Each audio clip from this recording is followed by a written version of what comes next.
Assalamu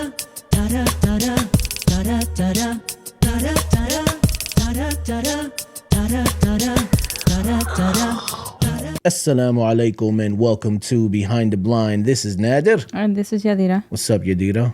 Nothing much. Wait, Yadira? Yeah. That's okay, honey. At this point. Yeah. Mark sent me a message today, and he was like, I'm just sitting at my desk dying because you and your wife are arguing about the pronunciation of her name. At this point, I've given up. Like, you can just... Come on, that's pretty damn funny right there. I've given up on it. That's pretty damn funny. You can just take right the there. D9. There you go. Yeah, all right, cool. Cool. So what's good? I'm tired from Life in it? everything. Very, very exhausted. But alhamdulillah, we're here. Alhamdulillah for everything. Hazel's in the background. Hazel's in the background as usual. You could hear her little collar. Yes. Maybe not. Because I've been told that, like, when we say, if you hear this or if you hear that, nobody hears anything. So I don't know. Yeah. Anyway, so let's get into it. I'm not muted. Wow, you hear that wind? No. Yeah, well, it was like blowing through your... Once again, you keep talking about stuff and people are like, I don't hear nothing. Yeah. So just stop acknowledging things. And if something happens, I think they'll point it out. Yeah. No, I wasn't saying it for the sake of the audience. It's just the wind was really strong and it kind of caught me off guard. Gotcha. All right. So let's pick it up where we left off. We left off with Sumayah. Right. We shared the whole story about Sumayah. I don't even know where we left off.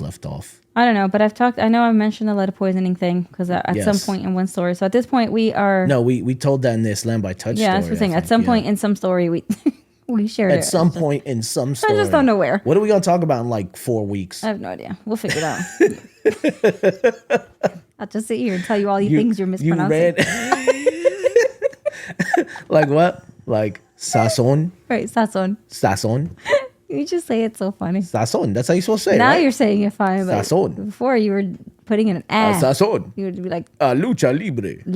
yeah. Yo, I could totally replace Anyways. that dude in the Mexican radio station. La Mega. That's not Mexican. That was the Mexican. Oh no, that's the Latino. That was just radio. Latino in But you general. know what I'm saying? Like the Latino radio station. Is La Mega still alive? I'm not on the East Coast. I don't know.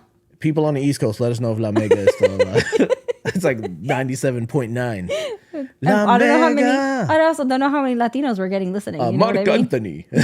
Mark Anthony. This is my favorite. Lucha Libre. I only know Lucha Libre because I like pro wrestling. All right, let's move on and actually tell our story. Okay. So Why are you hitting the table while you're like, let's move on? And I don't know. Let's move on and tell the story. I have no idea. I am so tired. Okay. Anyway. Yeah. Anyway, what's up? So we have 3 kids at this point. We moved out of the house that we were in because it was lead poisoning. Poisoned. Lead poisoning. God, I'm tired. Lead poisoning. No, we don't want that poisoning.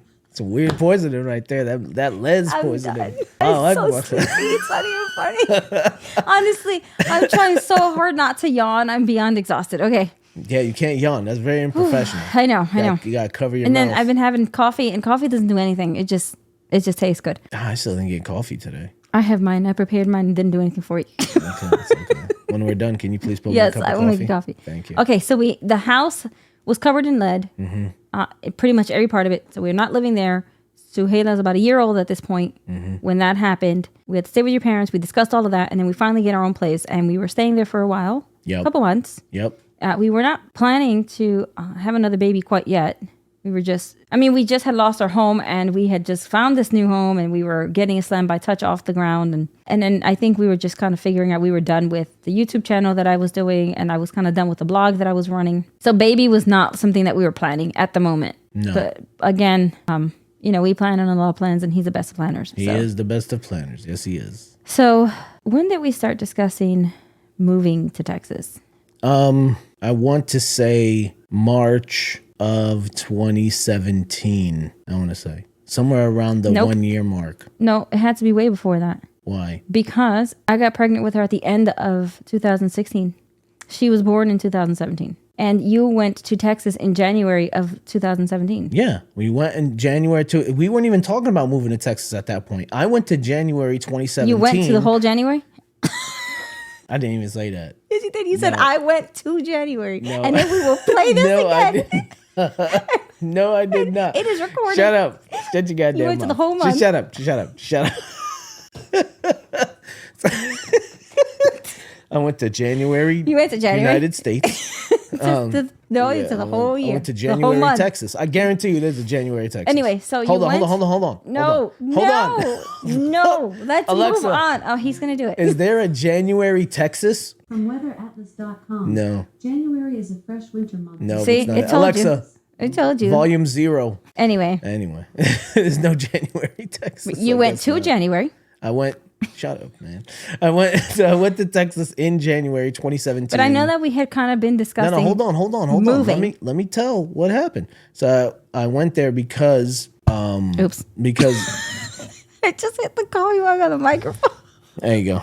This is just a blast of a podcast right here. Let me tell you, it's an absolute disaster. Sleepy me is not good on a podcast. Not at all. It's really bad. Not good at all. Okay. No. What's your phone saying over there? I don't know. Okay. Somebody's calling me, but Okay. I can't answer that. So, 'cause we're in the middle continue. of a podcast.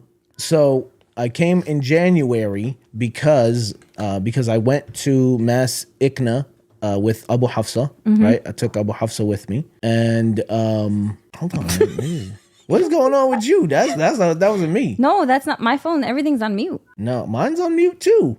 Something's talking. And my phone doesn't have the female voice. My phone has. That was my watch. That was your watch, bro. That's your watch. See, that's your watch talking. That ain't Okay, me. now I turned off voiceover. Look at you. But Unbelievable. continue. So I went because Abu Hafsa was supposed to go to Texas with Yusuf Estes. So I was like, hey, we just started this thing. Does Sheikh Yusuf cool with me coming along? And he reached out and he said, yeah.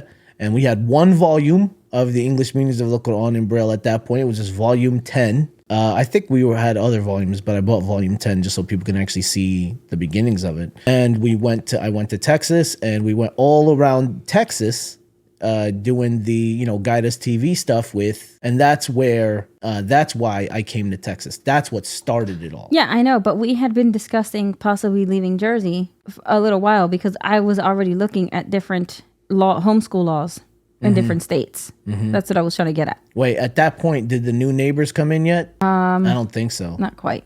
No, they didn't come in yet. That's when it really got serious. Yeah. Whenever our new neighbors came in. So anyway, so that's when we decided. It was somewhere around March, April, maybe. I don't know. That we actually decided on Texas. But you came here and I remember you told me you liked it, and Texas made it into because I had a whole list of the states, and then I was making notes on the homeschool laws and what the atmosphere looked like, and so Texas made it on sort of to the side where that was a possibility because there were some states that were completely ruled out, and then I had this whole system. But you came to Texas in that January, and that Texas got into the running of where we could possibly move to because of those homeschool laws. Yep. And I remember because we hadn't discussed it with anybody. We hadn't told anybody in the family. We hadn't told anyone, like not anybody that we were planning this because we didn't really want anybody in our business. Pretty much. So look, let's be perfectly real and honest here, okay? We wanted to move outside of the state for a couple of reasons, right? Number one, we wanted a better cost of living because running Islam by Touch, you're not getting all the money in the world. Running a nonprofit organization and not being corrupt, you're not going to be rich. You're really not. You're going to put in a lot more work. Yeah. Than the money. We're getting paid way below minimum wage here. Way below it. And we're putting in way more hours than the average. Like it's not 9 to 5 and that's it. I'm out. No. I'm literally working on stuff 11 midnight, 1 in the morning, get up at Fajr to start working on stuff again. So that's number one. Trying to find somewhere where we can actually keep doing Islam by Touch, but live a little more comfortably. And alhamdulillah, Texas is one of those states where it's a much more comfortable place to live in regards to financially, I guess, right? Yeah. Homeschool laws. Homeschool laws was another huge huge reason, right? And homeschool community because Texas and New Jersey have the same homeschool laws, but the homeschool community in New Jersey at the time, I don't know what it's like now, but at the time it was pretty much non-existent. There was just not it was not like it is here. When I came here and found the community, and I mean, it is so normal out here. That's just another school option right alongside with public and private school. Exactly. Places have homeschool days and homeschool. Like we're talking aquariums. Aquariums are like here every Monday is a homeschool day. Right. The skating rinks. Every whatever of the month, every Wednesday or Thursday, homeschool skate day. Exactly. The zoo has there's Six Flags has a homeschool day here. Right. Things like museums, everything. You even get discounts for homeschoolers if at certain places. So it's just another thing that happens. Nobody looks at you weird when you say, oh, well, I'm homeschooled or we homeschool. Like, it's just another option. And then another and one major real reason is, listen, we both have families, and our families, like to get into It was our a little family too business, much. bro. Let's be real. It was So we're like, listen, let's make our life easier, and let's find some place a little further away from the family. Let me miss you, Yani. You know what I'm saying? Right. It's What like, is it? Like a distance makes the heart grow fonder. yes, exactly. So we needed that. We needed that because on both sides it was way too much overwhelming. involvement, and not the involvement in the good way. It's not like whenever we needed a babysitter, someone was always around. No. That wasn't the case. No, right? it was overwhelming. It was and the for we the want to health, get into all your business and the health this of our and that. marriage. Yeah, We had to do it. We had It was to a do it. decision that we had to make. So we didn't include anybody on that That's decision. a Nadir hot take right there. Let's go. Who wants to bring it up to me? Let's go. Put it on me. So we didn't include anybody in that decision. We didn't really look for anybody's Listen, it's me and Yadira. This is our lives. Right. Right? No, It's our because people lives. be like, "Oh, you should have sought and counsel," we- but and quite frankly, we- we just weren't interested in other people's counsel. I Like, mean, I was speaking to one of my friends who, one of my this best was- friends, Nadir. but this who- was after we had after come we to the were, decision we were that very we were close. We weren't there quite yet. Whenever I brought it up to Nate, No. When you brought it up to him, it wasn't about moving to Texas. We Yeah. had already decided we're leaving New Jersey. yes, Period. yes, That decision was not discussed with anybody. yeah, no, We had decided we're leaving New Jersey, which is where is the best place to go, but we're not staying here. it was too many factors. There's too many factors. Too many factors that really led us to make this move. Right. So during this time, Yadira's pregnant.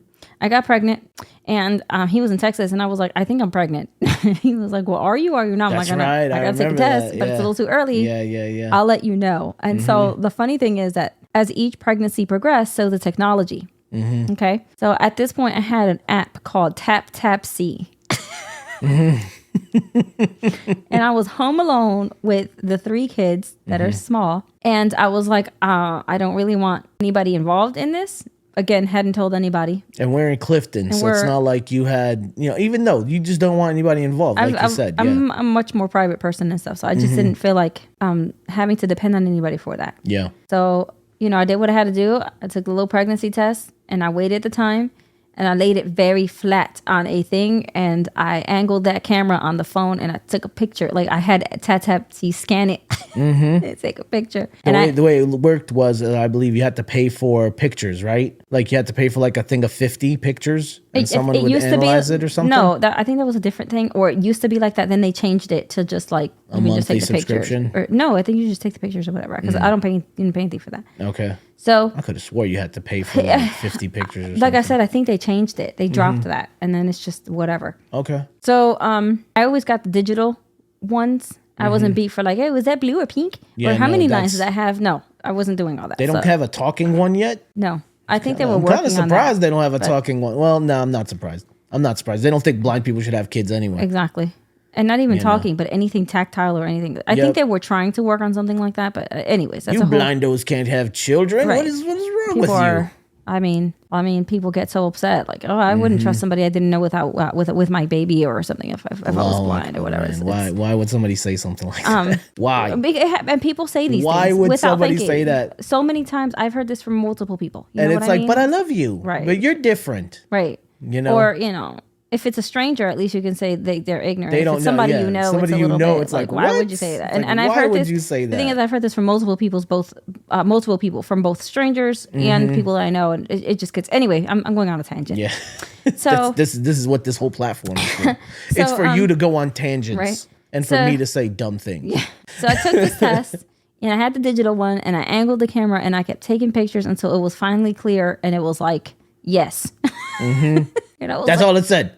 Yes. Because it'll say yes or no. Like, you know what I mean? It's not a plus or minus. It's a digital test. I was like, yes. And I was like, oh my God, I knew it. Because I knew I was already pregnant. I just needed to take the test to confirm it. Was So- there a time when you were pregnant that you did not know you were No, pregnant? even with the first baby. And I was like, I know I'm pregnant. And they were like, no, that takes time. And I'm like, okay, there's certain symptoms that I can tell you my body does not normally experience. And I know something's not right. So I'm pregnant. And I also felt the babies move really, really early, progressively. So then that was positive. And then I went and I called Nadir and I'm like, yep, it's positive. We're having a baby. So he found out while he was in Texas. I didn't wait to tell him because I was like, yeah. Nope. Dita doesn't wait to tell me these things. We're having a baby. So then and then I texted OT with a screenshot, and I was like, so this happened. And she's like, oh my God. And she was all happy. OT's always been awesome. Yeah. OT has always been awesome. That is my youngest sister-in-law. That's Nadir's youngest sister. She's awesome. So I texted her that with the screenshot. That's what it said. This happened. And so that's when I found out I was. And then here's the whole thing about this. My grandmother was really adamant that I did not have 4 children for whatever reason. It had nothing to do with being blind. It was more of a weird power trip. I don't know. So I didn't want to tell her that I was having this baby because it was like, oh, I don't want to hear mom's mouth. Like, I'm a grown married woman, and but I still don't want to hear mom's mouth. So I didn't tell my grandmother about her until I was showing, and I really couldn't. Can't hide it no more. Yeah. Like, oh yeah, by the way, I'm pregnant. And I've been pregnant for 3 months. And and the more babies you have, the quicker you show. So no, I didn't know that. Is that real? That I don't know what happens to everyone else, but I know that the more kids I had, the quicker I showed. So for Sumayah, I showed pretty early. And so I had to tell her right around, like 3 months or so. But right around that same time, I told my grandmother, and she was like, I told you not to have any more kids. I said, okay, Mom, I'll talk to you later. I just hung up the phone. Like, I wasn't, at this point in my life, I wasn't beat for anybody. You're not beat for that. Yeah, I was like, all right, I'll let you know. I'll talk to you later. I just hung up. Boundaries are a thing for me. And you know what I mean? And I wasn't going to deal with that. But I was happy about it, and you were happy about it, and that's all I cared about. The kids were over the moon, and they all wanted a sister again. The boys wanted another sister, and Suhaila really wanted a baby sister. So we go to a regular visit, and my doctor was actually pretty far from where we live because I kept the same doctor for the last kid. So my mom had offered to watch the kids. She took them and she watched them, and then I came home. Well, I went to the doctor, and then they couldn't find the baby's heartbeat. And it took a long time, still couldn't find her heartbeat. This was for Sumayah? Yeah. And then they took, you and I went, I called my mother and I said, I need to go to the hospital because they need to do a more in-depth scan because they can't find her heartbeat or the baby's heartbeat. I didn't know what I was having there yet because it was super early. But they can't find the baby's heartbeat, so we have to go in. So I was really scared and the doctor was scared. She was like, I mean, but you still have you're still symptomatic, like you still have all the pregnancy symptoms, and I mean, you're healthy and your levels are good. I don't see why this would be a miscarriage, but you need to go and everything will be fine. Yeah. But I was terrified. And we get there, they check, and then of course, with the machines, they find her heartbeat, and she's nice and strong. And was it just kind of like a freak accident? It was just a weird thing. But then during that scan, they found that I had a blood clot in my uterus. So the doctor put me on like restricted bed rest. So like I could go to the bathroom, but I could do minimal walking. God, no walking. I don't remember anything. Why am I so terrible at this? I don't know. Like, God. I don't know. Because the thing is, like, you're on minimal. Who's going to take care of you? Who's going to do everything? Right. It was going to be me anyway. So I was put on like restricted movement, and I had to be mostly on bed rest for that. And that lasted a decent amount of the pregnancy. And then towards the end, the blood, about the 3rd trimester, the blood clot finally like dissipated and it went away on its own. But until then, I was high risk because it was a blood clot, and then where it was positioned, they were afraid that I could hemorrhage. So I had to be really careful about that. And then once the blood clot kind of diminished towards the end there, and then I got diabetes. Again. Diabetes. Again. For the diabetes. So I didn't really have a pregnancy that was. I've never had an easy pregnancy. Never. Ever. Ever, So ever. I've decided we're not having any more children. I can't physically keep putting my body through all that. So never, ever does Dita ever have an easy pregnancy. Ever. It's just difficult every time. I think it was for Noah. I think I'd shared. Did I share that story? It was for Noah when I went to your sister. Was it Noah? Yeah, I think it was Nuhi. When I went to your sister's bridal shower and I just threw up all over. Yes. Her shower. All over the place. All over the bridal shower. Yeah. Just, horrible. Because I got a nasty, nasty virus, and I hate Chuck E. Cheese. By the way, that's where I got. Is that where we got? Yeah, that's where you got it from, right? Yep.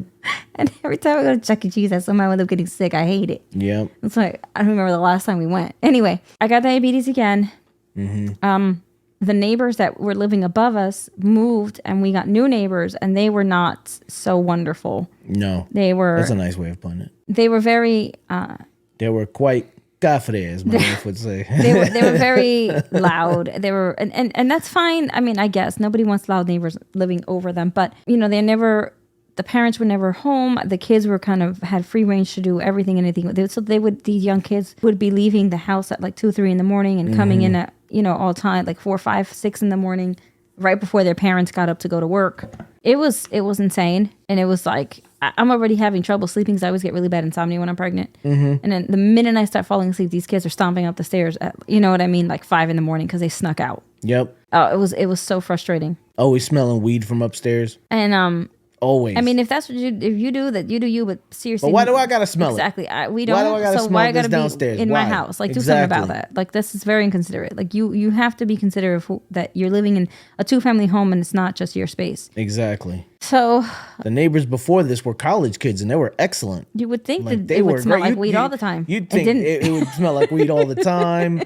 There would be big Partying. messes. No. It'd be too loud. No, they were excellent. These other neighbors, they constantly left their messes on our side of the garage. So we were constantly having to get that addressed. At one point, their kid tried to climb into our basement. Park all up in the garage, and it was just like one little itty bitty garage, right? It was they call it a 2-car garage. It was a joke. And it was supposed to be split in half. So. No, it's right in the middle of the garage. Nobody can use it. It was just whack. It was terrible. One time, their kid tried to climb into our basement through the window, and they got mad at me. How did Abdullah react? No. When you heard the voice, you got to tell the story now. So I heard this voice. You're in the kitchen, and I heard this voice, an extra kid's voice, and I was like, what is happening? So I went downstairs and I was like, Dullah, and he's like, I swear to God, Mama, I didn't invite him, and he's just trying to climb in the window. And I'm telling him to get out. He won't get out. Tell him to get out. So this kid's literally climbing into our window, and I'm like, you gotta go. He's like, I can't stay. I'm like, no, you can't stay. You opened my window, and then you're climbing in. Get out. Get out right now. Get out. Get out. And the thing is, he didn't ring the doorbell, nothing. He was just literally the window was closed with a curtain. Had been pinched between the window and the frame, and so he kept yanking on that curtain until he kind of got like jimmied the window until and then pushed his fingers underneath it until he lifted it, and it was like one of those half windows, so he couldn't fit his whole body in, like his head and like his upper half was all up in my basement. It was all up in the basement. Yeah, like, I wasn't there. I think I was. I don't forget where I was. I was not there for that. No, you were probably. I think you were traveling, and so I'm like, my options were I didn't want to call the cops, and because it was a kid. It wasn't like, you know what I mean? But it needed to be addressed because it was like the last straw. So I contacted the landlord or the management company. Was this before or after one of your worst nightmares happened, but it wasn't for us? Oh, this was way before. Okay. This is way before that. All right, but good. So say what happened. I contacted the management company, the property management company, and then of course they immediately got to them by the same day. And then the mom comes at me and she's like, "Oh, why you had to go telling us and stuff? You could have said something to us." I was like, "Well, if you were ever home, I could tell you something, but you're never home. Those kids are always by themselves. You have a 13-year-old daughter literally taking care of the other 4 or 5 kids that you have, and you're never home. So when was I supposed to tell you that your child was climbing in through my window? When?" You're never home. The husband was like, no, I'm sorry. It was our kid's fault. It's our fault. I'm so sorry. He was like apologizing. The mom was the one who was trying to get she was also pregnant. And I guess she was like super hormonal. I was like, well, I don't got time for this. Tell your kid not to climb into my window. Battle of the pregnant bellies. And it's like, I don't have time for this. The battle of the bellies. I'm like, I have a meal on the table and I have 3 of the kids that I actually watch and take care of. So I know what's happening with them. So I'm going to go ahead and get back to my family. And you go do what you got to do with your son. And I turned around and I slammed the door and I left. As she's still talking trash. Right. She was still talking. I just walked out and I closed the door and I just...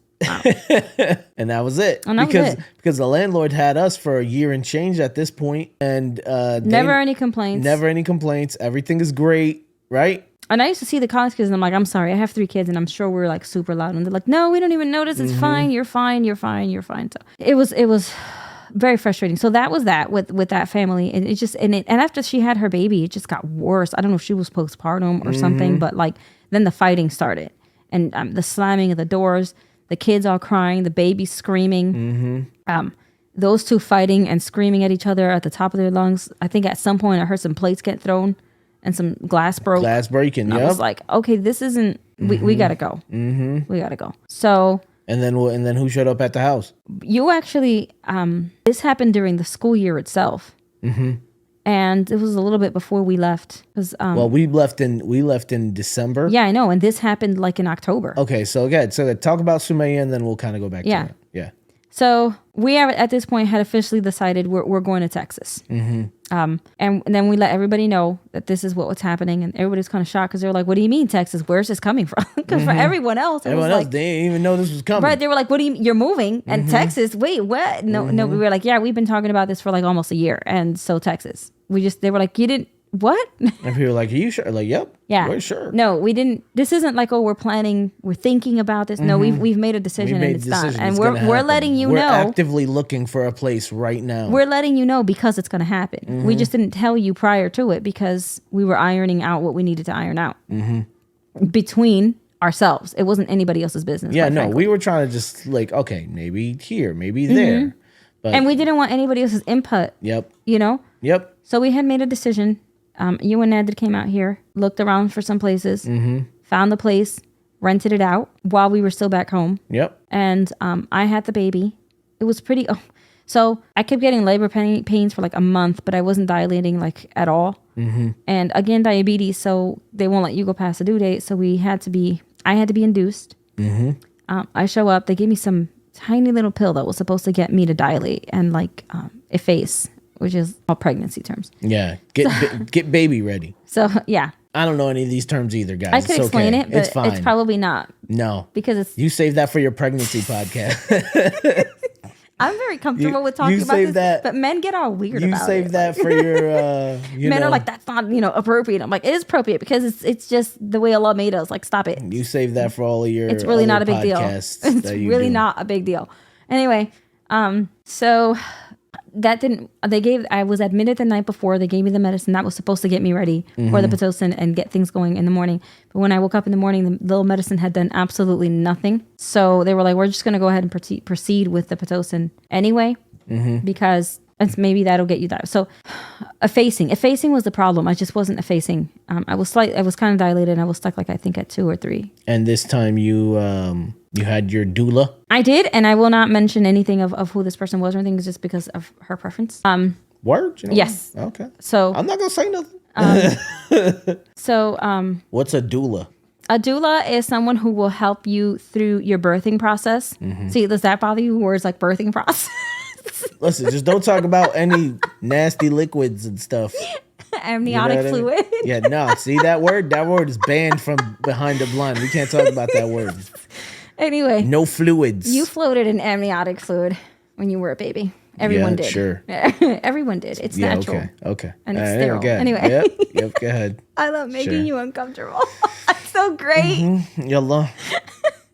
Listen, I'm keeping track of the time. I need my coffee. So anyway, so a doula is someone who will help you and your husband, but particularly the wife, the mother. I'm sorry, my kids are screaming in the background. That's totally they can't hear you. No, but I just want to make sure that they're fine. You they're know what fine. I mean? They're playing. They're being jerks. Anyway, but that more so that my furniture is fine. You know what I mean? Like they're not going to break anything. They should be fine. Anyway, if something happened, they'd break in here. Oh yeah, they would, Mama. Exactly. So not Baba. No, Mama. Always Mama. Mama. So this person will help you. She will help you with different techniques to relieve pain, to get your mind in the right state, to alleviate whatever she can. And it's a really, considering that I had so much trauma during birth and labor and delivery, I have a lot of birth trauma. It was wonderful to have a doula, and she will also advocate for you when you can't. And so as you guys have heard me say before, you really need to make sure that you have someone who can advocate for you, because they will take advantage of you. They absolutely will. That's how you can't say things, because you'll get mad if I say things like this. What? That's how I ended up with an episiotomy without my permission. Look, I didn't know what the hell was going on. You can't be mad at me. I don't know what the hell's going on. You wouldn't even have had time, because she said, I'm just going to go ahead. Exactly. So why would I be mad? But my point being is that, like, if you have because of the word, because episiotomy and the things that. Yeah, no, but listen, if you want to know what that is, Google is the thing. If you want to be blissfully ignorant like me, join me. I can just tell you. No, it's cool. Nobody wants to hear all that talk. If you guys want to know, make sure you subscribe to the pregnant. I'm not making a podcast. No. The Pregnant Patties podcast. No, we're done. Anyway, a whole bunch of ladies talking about pregnancies. So she advocated for me. Amniotic fluid and episiotomies and stuff. That's what it is. Pregnant Patties. She every Wednesday on Apple. I am not. I'm done with you. So, but a doula is somebody who will help you through all that process and advocate for you and do the things that you really want done in your birthing plan. And so I had a birthing plan with her, and I know you make one up, and usually a lot of times you veer from it, and you have to be very flexible. Do you generally veer from the birthing plan? A lot of times, yeah. I've never been able to stick fully to my birthing plan. My birthing plan always included a water birth, and for Sumayah, I almost got one, but the tub had not been sterilized like the 24 hours before, so I couldn't use it because I actually got the room with the tub in it. I was so disappointed. It was always one thing, right? Yeah. One thing or another. You can never get that damn tub. I could never get it, and it's just not a thing now. So anyway, for me. What do you mean? They don't do it no more? No, for me. No, for you, yeah, no. It's not a thing. No. So, no more. We listen, we played our role in adding to the ummah of Muhammad sallallahu alaihi wasallam. I just can't keep putting my body through all that. It's really hard on me. It's really hard. It's been really hard. So yes. they gave me the Pitocin. I had my doula, and she was amazing. And she knows who she is. Yeah, and I love her dearly, a whole lot. She helped me through so much, and subhanAllah, because of her, I was able to get closure and really heal a lot from the trauma that I had experienced. I think if I wouldn't have had her by my side during that birth, I wouldn't have been able to heal and be where I'm at in the place, like where I'm okay with the things that happened. So, may Allah reward her and increase her in her, in good and blessing, and grant her Jannah. Ameen. Ameen, ameen. And so she, there were certain things I always wanted to do, but I never got to. Like, I wanted to feel the baby's head when she was crowning, like coming out, whatever. And I was able to experience that with a doula. So I also wanted delayed cord cutting, and the doctor went to cut the cord like immediately, and she was able to speak up and say, no, don't do that. She wants this. But anyway, so I'm getting, I have the Pitocin in, and dealing with all the pain and stuff. Like 5 hours in or so, I finally wasn't dilating, it was just not moving anywhere, and I was running a real risk of a C-section because my body just was not responding to the labor the way it should have been. So I gave in and got the epidural. You stood in the room for that one. So no farts. No farts. So the epidural comes in, and like an hour later, I'm like, I have to push. The thing is with the epidural, again, I feel all the pains, but it's like light menstrual pains. It's like not light menstrual. It's like, man, these pregnancy talks. Yeah. All the words. So they're like heavy menstrual cramps, but they're manageable.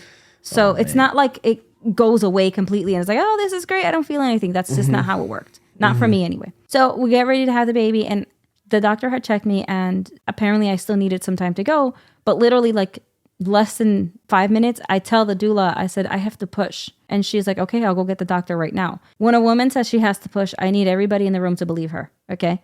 When she's giving birth and she says, I have to push, don't tell her, no, you don't, you probably don't have to. Yes, she does. Okay. And especially on baby number 4. Trust me when I tell you, I have to push. When you know. You know. And even on your first baby, when a woman says, I need to push, there is no way she could be mistaking it for something else. There just isn't. And it comes to a point where eventually your body will do it without you even trying. And so this is what was happening with Sumayah. I'm like, I have to push. And so they're ignoring her until she comes out, and she kind of, the doula, she was like, she has to push. And she gets the doctor, and she kind of gets stern with them. And they're like, well, we just checked her. And so I don't know, but we'll check again. And so they're scrubbing up, and and they're taking their time, putting on their scrubs and, sterilizing and washing hands and putting the gloves and stuff. Until the doula shouts out, oh my God, is that her head?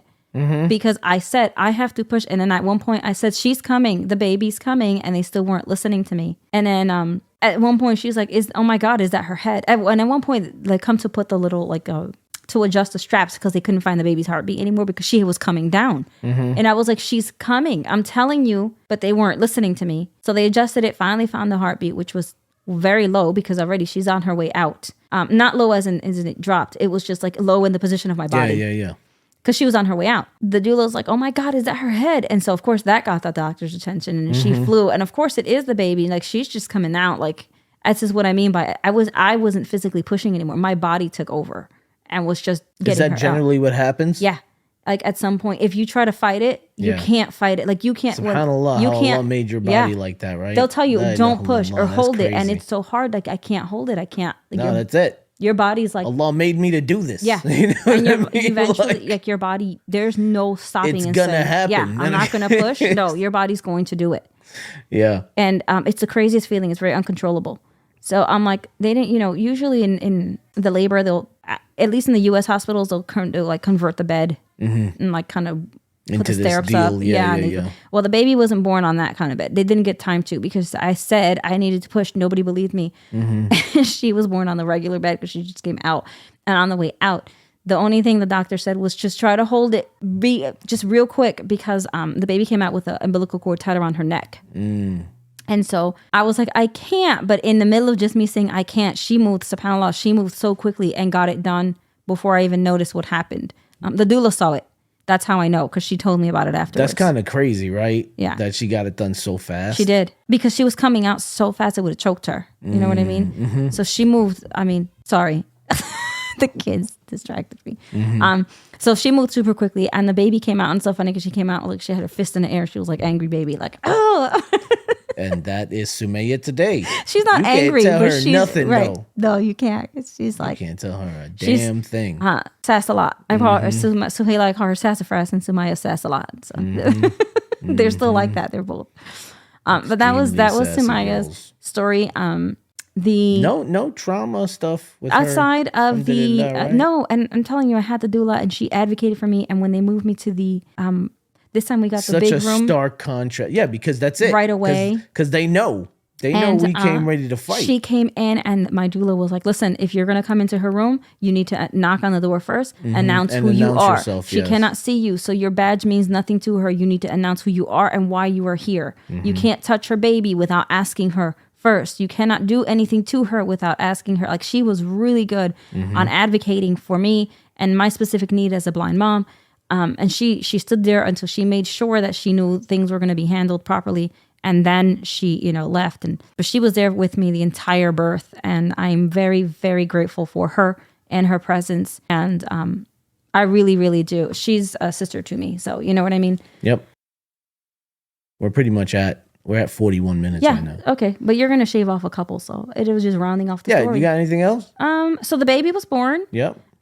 People came to see the baby, and that was the last of it. And I came home. I'm nursing the baby, and this was the baby like 2-3 weeks in. A week after the baby was born, Hurricane Maria hit Puerto Rico really hard. So we had to send water and things like that out to there for my family in Puerto Rico. And then my grandmother moved like in October or November to Puerto Rico. She went back home, but she got to see the baby once before she moved. And one day I was sitting down in my apartment, and I'm nursing the baby, and Nadir is I don't know if you were traveling or you were, I don't know if you were home or if you were or not. I don't remember this part. But so there's a knock on the door, and it was like 8 something in the morning, and I was like, here this early, you know what I mean? So I got to open the door, and they were like, so this is the Department of Family and Youth Services. So like, child services. Yeah, CPS. Yeah, and I was or like, DIFUS or whatever term you use. And I was like, excuse me? Excuse me? Excuse me?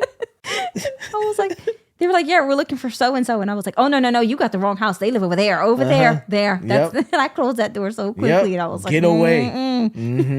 They were there with the truancy officer Like from the that. school Just because think the kids had not been going to school, and they couldn't reach their parents. They couldn't get in contact. So they showed up at the house with CPS and the truancy officer.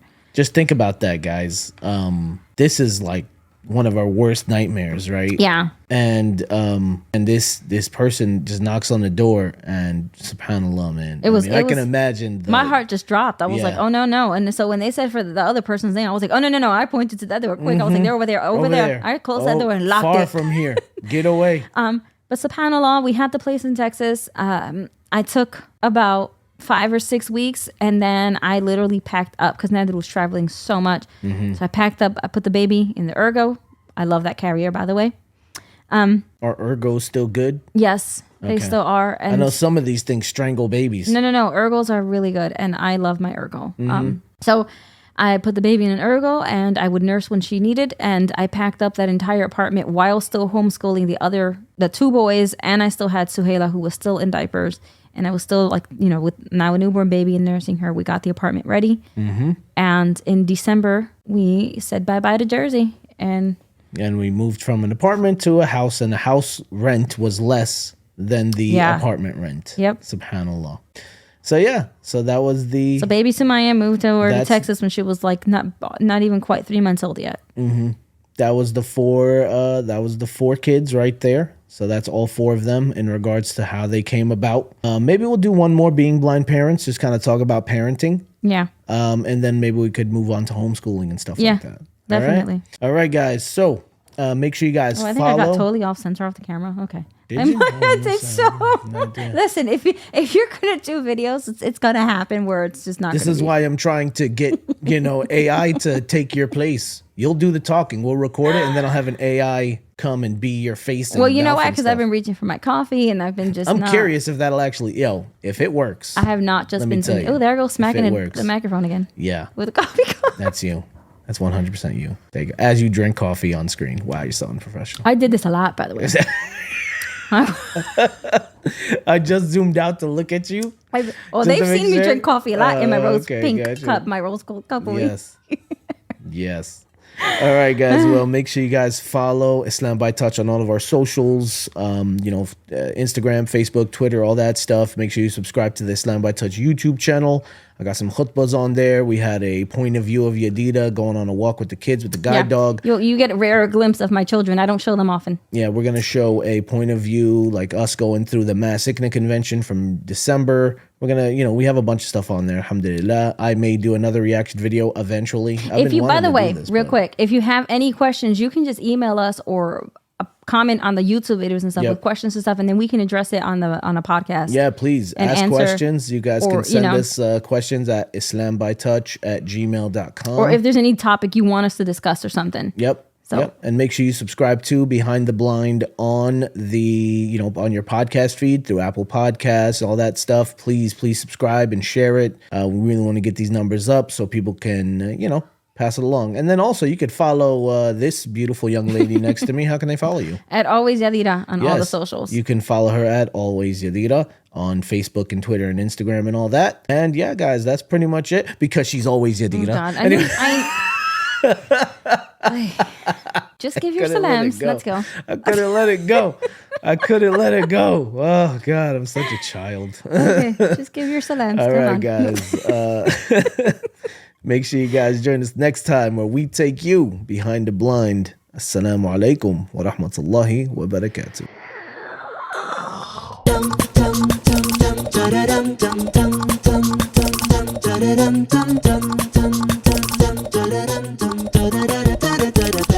Dun